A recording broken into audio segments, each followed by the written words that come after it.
This week at NASA.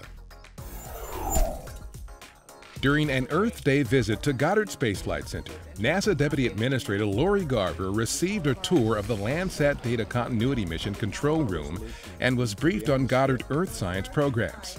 Garver also took some time to discuss the Earth Science priorities of the President's fiscal year 2014 budget proposal for NASA. 4 new Earth Science missions in 2014 alone, including 17 operational Earth Sciences missions. So this is a very robust operation, a focus area. NASA also celebrated Earth Day with a range of activities for travelers and visitors at DC's Union Station to help them better understand the agency's mission to sustain the planet's systems and climate. NASA Administrator Charlie Bolden and Leland Melvin, the agency's Associate Administrator for Education, were among those in attendance at this year's White House Science Fair. Part of the President's Educate to Innovate campaign, the event aims to motivate students to excel in science, technology, engineering, and math. I just had a chance to see some of the outstanding exhibits that have been put forward by some of these amazing young people. And let me just start by saying, in my official capacity as president, this stuff's really cool. NASA supports this and other events that encourage student development of STEM-related skills and the pursuit of careers that could benefit the agency, the nation, and humankind.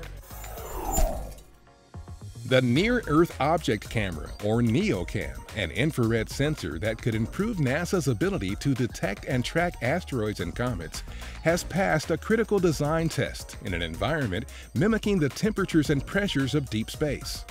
The postage stamp-sized device has greater resolution and sensitivity than previous generations of infrared sensors and could be vital to NASA's recently announced initiative to identify, capture, and relocate an asteroid closer to Earth for exploration by astronauts. More than 9,000 people in 83 cities around the world took part in the recent International Space Apps Challenge.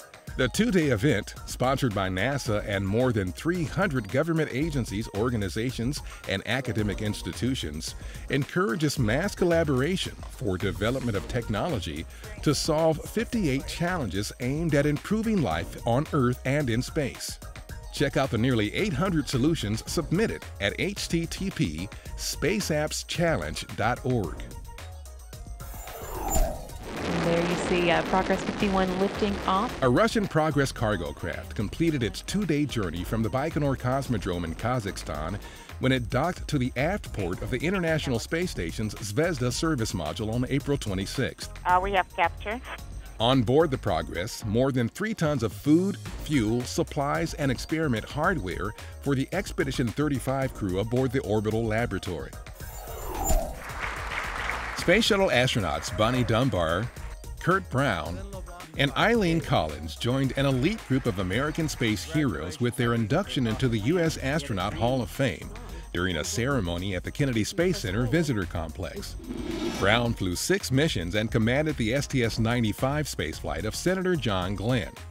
Collins became the first female shuttle pilot and commander on STS-63 and STS-93 respectively.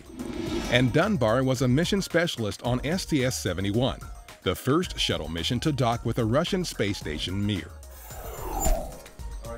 Ames Research Center hosted a workshop to discuss the autonomous multispectral sensor, a high-resolution spectrometer recently installed on a U.S. Forest Service Cessna Citation jet. Using Ames-developed technology, the AMS captures high-resolution data during forest fires, which can then be transmitted to ground disaster management investigators for analysis.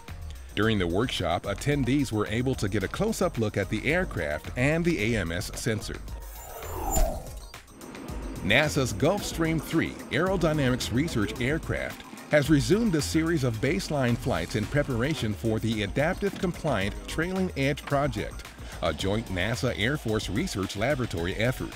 The project will evaluate shape-changing, bendable composite flaps that should reduce drag and eliminate a major source of aircraft noise during takeoff and landing, supporting NASA's goal of simultaneously reducing noise, emissions, and fuel use by future aircraft. The new-look galleries of NASA Glenn's Visitor Center at the Great Lakes Science Center is launching visitors on a journey of human exploration. The center highlights the risks and triumphs of human space travel, the challenges of living and working in space, and the role of research in long-duration space travel.